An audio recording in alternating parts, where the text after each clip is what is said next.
আপনারা দেখছেন নাও time news. যে কোনো খবরের সত্য চাপে না, মিথ্যা বলে না। আজ আপনার এলাকার খবর দেখতে থাকুন নাও টাইমস নিউজ চ্যানেলে।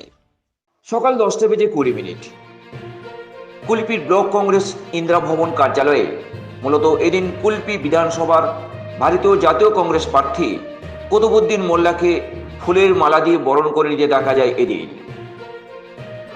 এদিন কুলপি বিধানসভার 14টি অঞ্চল থেকে প্রায় 200 জন জাতীয় কংগ্রেস দলের কর্মীরা উপস্থিত ছিলেন।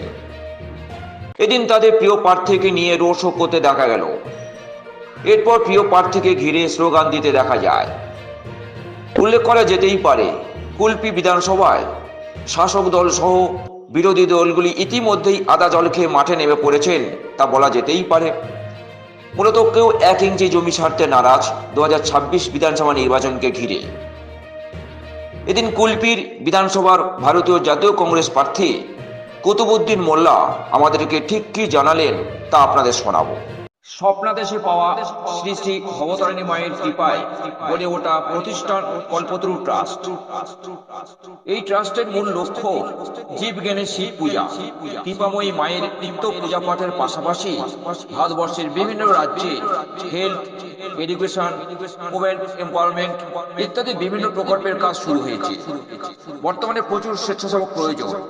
নিচের দেওয়া ভলেন্টিয়ার অ্যাপ্লিকেশন ফর্ম পূরণ করে নিজেদের নাম নথিভুক্ত করুন।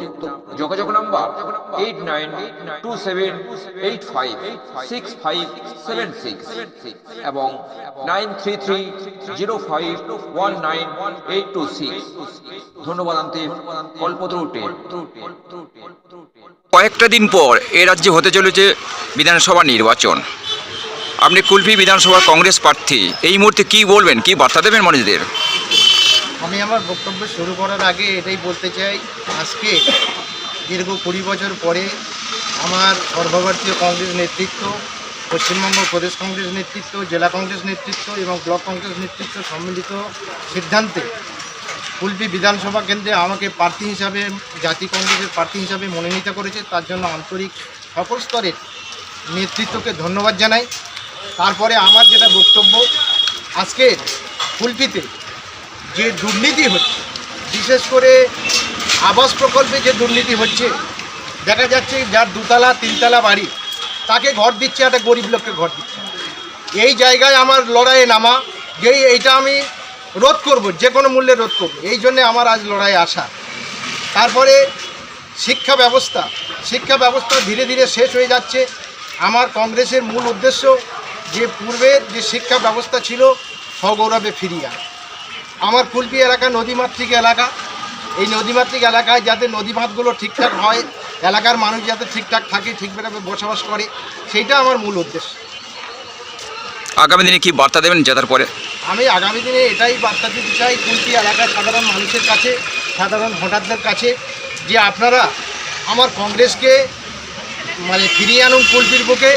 আমি প্রতিশ্রুতি দিচ্ছি কুলপিতে শান্তি শৃঙ্খলা বজায় থাকবে, কোনো ধর্মীয় মেরুকরণ থাকবে না, রাস্তাঘাট উন্নতি হবে। আজকে রাস্তার নামে কোটি কোটি টাকা আসছে, পকেটে চলে যাচ্ছে, রাস্তা যেকে সেই অবস্থা আছে। এই জায়গাটা আমার প্রতিবাদ, এই জায়গাটা আমি রোধ করতে চাই। এই জন্য আমার রাজনীতিতে আসা, আজকের ভোটে দাঁড়ানো। কুলপি থেকে ক্যামেরায় সুজিত মণ্ডলের সঙ্গে ভোলানাথ হালদারের রিপোর্ট, নাও টাইম নিউজ।